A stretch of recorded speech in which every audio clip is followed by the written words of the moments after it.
नमस्कार मंडळी. तर मंडळी, मी आता इलय पाडगावमधल्या शिवाजीनगर या ठिकाणी असलेल्या गणेश मंदिरात. ह्या असा पाडगावच्या शिवाजीनगरमधला गणेश मंदिर आणि आईच्या गणपतीचो आज वर्धापन दिन असा. आज असा 6 मे, दरवर्षी 6 मे आईच्या गणपतीचो वर्धापन दिन असता. दरवर्षी पाडगावातल्या शिवाजीनगरमधले तसेच शिवाजीनगर या ठिकाणी असलेले सर्व मुंबईवाले ह्या सर्वांच्या सहकार्याने हो कार्यक्रम दरवर्षी मोठ्या उत्सवात साजरो केलो जाता. आज मी मंदिरात इलय तर मंदिराच्या बाहेर सुंदर अशी रांगोळी काढूक चालू होती. वर्धापन दिन असल्यामुळे मंदिरात सुंदर असो कलर केलेलो, त्यामुळे मंदिर पण खूप सुंदर दिसत होता. मी जेव्हा मंदिरात इलय तेव्हा मंदिरात होम चालू होतो. मी मंदिराच्या गाभाऱ्यात येऊच्या आधीच गणपतीच्या मूर्तीची तसेच गणपतीच्या कळसाची पूजा केलेली होती. मी गणपती बाप्पाच्या पाया पडलय. माझ्यासाठी, तुमच्यासाठी, सगळ्यांसाठीच गणपती बाप्पाकडे आशीर्वाद मागितलंय. दरवर्षीच ह्याच्या वर्धापन दिनाक खूप मोठो महाप्रसाद असतात, त्यामुळे सगळेच लोक प्रसादासाठी येतात. त्यामुळे ह्याच्या महिला मंडळाचा सुद्धा खूप चांगला सहकार्य असतात. प्रसादाचा जेवण सुद्धा करण्यासाठी हे बाहेरसून आचारी न आणता गावातलेच लोक मदतीक लागतात. आता मंदिराच्या बाहेर थोडा वेळ ढोल वाजवण्यात इलो.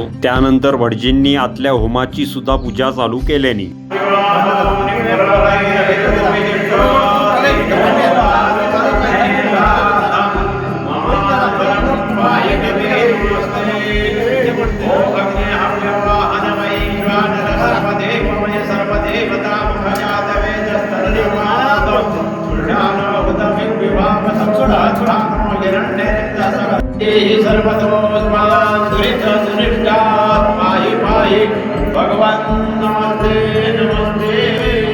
आज ना ह्या मंदिराचो फक्त वर्धापनच दिन नव्हतो, तर ह्या मंदिराच्या ना नवीन कळसाची पण पूजा होती. कारण ह्या मंदिरात ना ह्या वर्षीच नवीन कळस बांधल्यानी, त्यामुळे त्या नवीन कळसाचो पण उद्घाटनाचो सोहळा होतो. मंदिराच्या चारी बाजून सगळ्यात पहिले कळसाची मिरवणूक काढून घेतल्यानी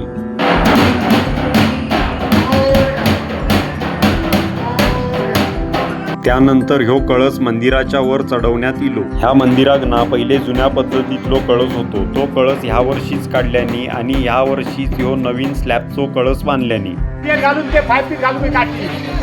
तर मंडळी, आता ना मंदिरात ह्या कळश वर चढून झालेलो असा. आता ह्या मंदिरातले सर्व विधी पूर्ण झालेले असत. सर्व विधी पूर्ण झाल्याच्या नंतर मंडळाच्या कार्यकर्त्यांनी बाहेर आरती पण म्हणून घेतल्यानी. मंडळी, चला तर मग आजचो मिनी लॉग कसो वाटलो सगळ्यांनी कमेंट्स करून सांगा. लाईक करा, शेअर करा आणि सबस्क्राईब करा.